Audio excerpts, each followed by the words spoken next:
उम्मीद अभी क्या है सुप्रीम कोर्ट के इस फैसले से? मुमताज जी, आपके साथ शुरुआत कर लेती हूँ।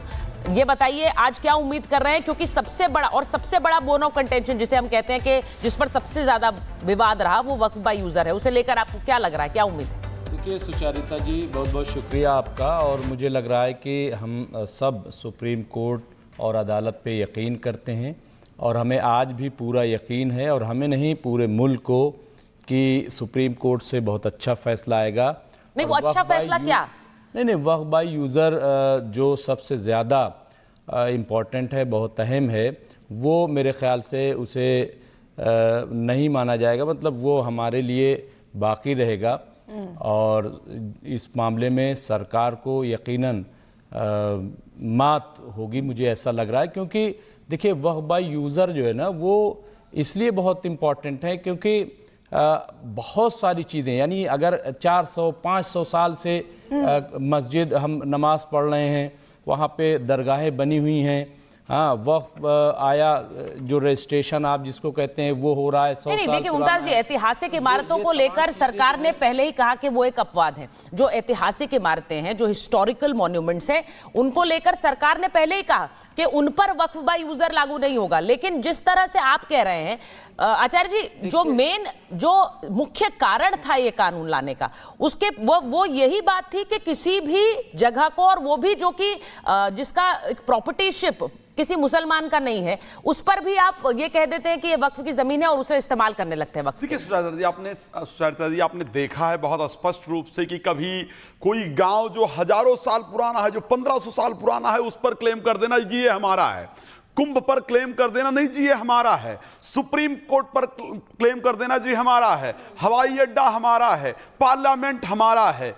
इस प्रकार से जो एक गुंडागर्दी, स्पष्ट रूप से मैं कहूंगा, जो गुंडागर्दी चल रही थी, उस गुंडागर्दी पर रोक लगना ही चाहिए। और आपको स्पष्ट रूप से बता सकता हूं, 40,942 ऐसे मामले हैं जो इस टाइम पर पेंडिंग है वक्फ के खिलाफ, शिकायतें जो हैं, और उसमें 9,940 जो मामले हैं वो स्पेशली मुस्लिम ने किया है इलीगल इंक्रोचमेंट को लेकर के, इलीगल इंक्रोचमेंट को लेकर के ये बाकायदा किया गया है। तो ऐसी परिस्थिति आचार्य जी कह रहे हैं कि देखिए बहुत इंपॉर्टेंट है, उन्होंने बता दिया कि कैसे एक पूरे गांव को, एक मिनट आलम साहब, ऐसे खुली छूट, जवाद साहब को भी जरा ले आते हैं चर्चा में। जवाद साहब, आपकी क्या उम्मीद है आज कोर्ट से?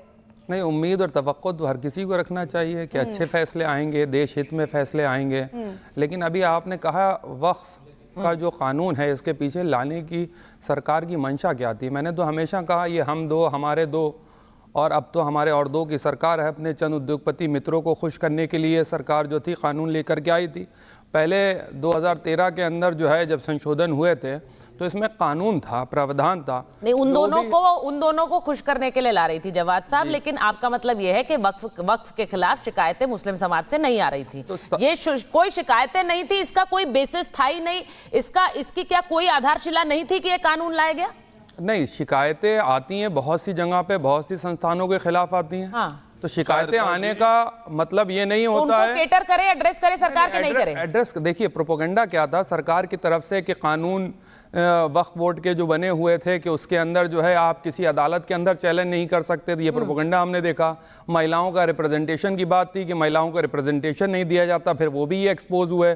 फिर उसके बाद सरकार लगातार जिस तरीके से एक्सपोज हुई है, तुषार मेहता साहब जो हैं वक्त मानते रहे कि जो सुप्रीम कोर्ट के अंदर जो है सवाल खड़े करें। उदाहरण के साथ कोर्ट में दलीलें दी गई थी जवाद साहब, ये तो उदाहरण के साथ कोर्ट में दलीलें दी गई। तो देखिए, नहीं, मैं एक चीज पूछ रही हूँ। ये तो कोर्ट में भी सरकार ने भी ये उदाहरण के साथ रखी हैं, क्योंकि याचिकाएं डाली गई कि क्या ये वक्फ बाय यूजर हो रहा था, जिसकी आप बात कह रहे हैं कि किसी भी जगह पर एक तरह से अपना एकाधिकार बता दिया, और आपने कहा अदालत में होता था फैसला, ये एक प्रोपेगेंडा था, ये बर्स्ट हो गया। क्या ये बर्स्ट हुआ? क्या ये वाकई प्रोपेगेंडा था? बिल्कुल हुआ। कैसे था? मैं आपको बता दूं, एक प्रावधान ये था, अगर वक्फ बोर्ड की जमीन को कोई भी लोग कब्जा कर लेते थे तो उनके खिलाफ नॉन बेलेबल वारंट इशू होता था। आपने ऐसे प्रावधान बनाए कि उनको इजीली मिल जाएगी, बेल इजीली मिल जाएगी। आप जो है कोई आपके ऊपर कानूनी इस तरीके और बहुत अगर हल्की धाराओं में एक सेकंड कंप्लीट कर लें ना बोला करिए, सुन लिया करिए, काम कंप्लीट कर आएगा। अभी लीजिए, आपको भी एक्सपोज करूंगा, प्रोपेगेंडे को भी एक्सपोज यहाँ व्यक्तिगत थोड़ा ही हो रहा है वो बचा पाएंगे बहुत है आपके लिए, आप एक्सपोज नहीं कर पाएंगे, बड़ा क्लियर कह रहा हूं। अरे आप होते हैं, डिफेंड कर कई बार हो चुके हैं, उनको बचा ले, यही आपके लिए बहुत ढोंगी हैं आप, समझ में आया, ढोंगी हैं आप, बचा ले। हम लोगों ने कई बार आप पॉइंट पे बात होगा, पर्सनल बताइए, पर्सनल बताइए। रखिए सबसे पहले, लाने से सच नहीं बदलता। अच्छा ठीक है, मैं आप दोनों से कह रही हूँ मुद्दे पर बात करेंगे। एक मिनट, मुद्दे पर बात करेंगे। नहीं, यहाँ पे कोई धमकी नहीं हो रही। नहीं, व्यक्तिगत नहीं। जवाद साहब मुद्दे पर बात करें। एक मिनट, आचार्य जी होल्ड। जवाद साहब इस तरह के शब्द नहीं, प्लीज आप प्लीज अपने मुद्दे पर बात करिए। मैं सिर्फ दो चीजें कह रहा हूं इसके अंदर। देखिए, सरकार की जो मंशा थी, जैसा मैंने कहा कि इसके अंदर ऐसे प्रावधान थे 2013 के अंदर, अगर वक्फ बोर्ड की जमीन को कोई कब्जा करता है तो उसके खिलाफ नॉन बेलेबल वारंट इशू। आपने उनको इजीली धाराओं के अंदर जो है कि उनको जमानत भी मिल जाएगी, चीजें मिल जाएंगी। ये कौन से आप उत्थान करते हैं? मुसलमानों के उत्थान की चिंता है इनको, बड़ा मुसलमानों के अदालत तय करेगी ना, अदालत तय करेगी। ये प्रावधान याचिकाओं में थे। आपने जो सवाल उठाए वो अदालत में गए हैं, तो मुझे लगता है कि उस पर अदालत तय करे कि क्या वो सही तरीका है। अगर सरकार ने जो प्रावधान आप सो कॉल्ड वीकन करे हैं प्रोविजंस, जो की चर्चा हो रही है, तो उस पर भी सरकार बात करेगी। वो कह रहे हैं वीकन आपने कर दी, यानी कमजोर कर दी जो प्रावधान थे कानून में। क्या बात कर रहे हैं? मतलब किसी खुली छूट दे दी जाए, फ्री छूट दे दी जाए। मैं आपको एक बात बड़ा क्लियर कहना चाहता हूं, शायद सीएजी की रिपोर्ट है, जवाब ढंग से पढ़ लो। आप मुझे सिखाने की बात करो, मैं आपकी जानकारी के लिए बता देता हूं। एक व्यक्ति ने 3,008 करोड़ रुपए वक्फ बोर्ड की संपत्ति अपने नाम कर लिया है। अब उसके खिलाफ और वापस कराए। कर्नाटका वक्फ बोर्ड पर ये जो धांधली का वो लगा था, उसको बाकायदा इन्फोर्समेंट डायरेक्टरेट ने उसको वापस कराए हैं इन्हीं चीजों पर। और उसके साथ और बता रहा हूं, कर्नाटक में भूमि वापसी मुद्दा आप सभी लोगों ने देखा, बाकायदा इन पर 27,000 करोड़ वक्फ की जमीन गलत तरीके से आवंटित व कब्जे में थी। तो ये जमीन की वजह से जिनको सरकार चलाती है सब गलत है। क्या चीज? सरकार कौन चलाता? वक्फ बोर्ड का जो चेयरमैन नियुक्त होता है उसको कौन नियुक्त? वही तो कहा जा रहा है, चाहे वो सरकार चलाती है चाहे कोई व्यक्ति चलाता है। सरकार यानी झूठ बोल रही थी 11 साल से। सरकार कर्नाटक सरकार झूठ बोल रही थी सरकार। कर्नाटक सरकार ने किया भाई, कर्नाटक सरकार ने किया भाई। आदरणीय प्रधानमंत्री जी, गुजरात के करना है, 3 बार के मुख्यमंत्री, 3 बार के मुख्यमंत्री है, इसी को तो कंट्रोल करना है। यही कंट्रोल हो रहा है, इसके चक्कर में आपके पेट में पीड़ा हो रही है। यही कंट्रोल हो रहा है, वही आपके पेट में पीड़ा हो रही है। एक सेकंड देखिए। अच्छा जवाद साहब सुन लीजिए मेरी बात। जो प्रावधान है जिन पर चर्चा होगी, जिन पर कोर्ट अपना फैसला सुनाएगा, जवाद साहब सुना भी करिए थोड़ा सा।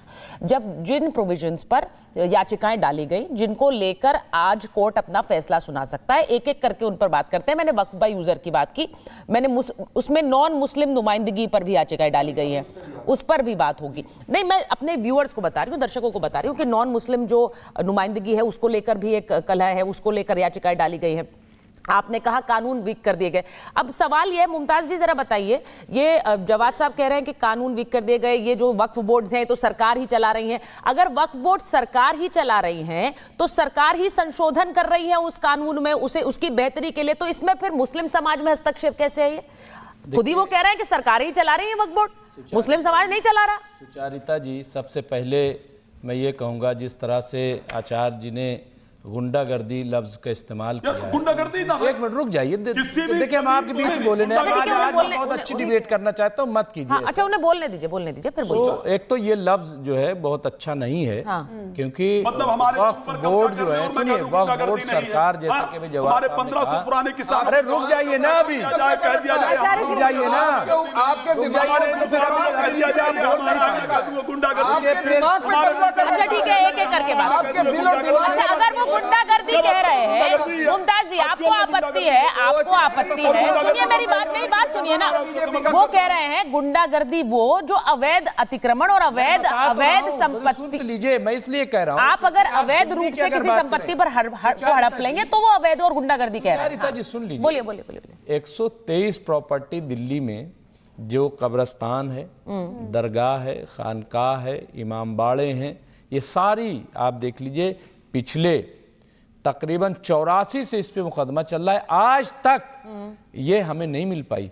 और ये कह रहे हैं कि किसी पे भी कब्जा कर लेंगे, पार्लियामेंट पे और एयरपोर्ट पे, और ये झूठ और ये प्रोपेगेंडा सरकार की तरफ से जानबूझ करके फैलाया गया। मुमताज जी अब आप मेरी बात सुनिए, एक सेकंड। मैं कह रहा हूं कि मुमताज जी आप कह रहे हैं हमें नहीं मिल पाई, तो अब अगर आप पुलिस हेडक्वार्टर पर दावा कर दोगे तो आपको कैसे मिल जाएगी भाई? अगर दावा नहीं, मुझे ये बताइए, दिल्ली कब्रिस्तान पुलिस हेडक्वार्टर है, मुझे ये बताइए, करीब 1000 कब्रिस्तान थे सुचारिता जी। तो क्या दिल्ली में लूटन्स दिल्ली में कितनी संपत्तियां हैं जिन पर दावा किया वक्फ ने? आप बता दीजिए, मैं नहीं बोलूंगी। आचार्य जी आप शांत रहिए, मैं आपसे पूछ लेती हूँ, लूटन्स दिल्ली में कौन से ऐसे? आपको लग रहा है जितनी आबादी दिल्ली की आज है, हाँ। इससे पहले मतलब पहले भी इतनी ही थी। मैं आपको बताऊं, देखिए साहित्य, मुझे आप ये बता दीजिए, लूटन्स दिल्ली में क्या कोई, देखिए मैंने लूटन्स दिल्ली में वक्फ ने किसी भी संपत्ति पर दावा बोला है कि नहीं बोला है? मस्जिदों के बारे में, एक एक जगह के बारे में मैं तो सीधा सवाल पूछ रही हूँ, आप सुन नहीं रहे मुमताज जी। मैंने आपसे कहा कि लूटन्स दिल्ली में और क्या वक्फ ने किसी भी संपत्ति पर दावा किया है, नहीं किया है? आप तो बहुत जानकार हैं, आपको सारी लिस्ट पता है संपत्तियों की। हम कह रहे हैं कि दावा, आप 123 संपत्तियों की बात कर रहे हैं, तो मुझे बताइए ना, जहां हमारी जमीन, पुलिस हेडक्वार्टर तक पर भी दावा किया। अरे सुनिए ना, पुलिस हेडक्वार्टर क्या है? कब बना है पुलिस हेडक्वार्टर, बताइए आप।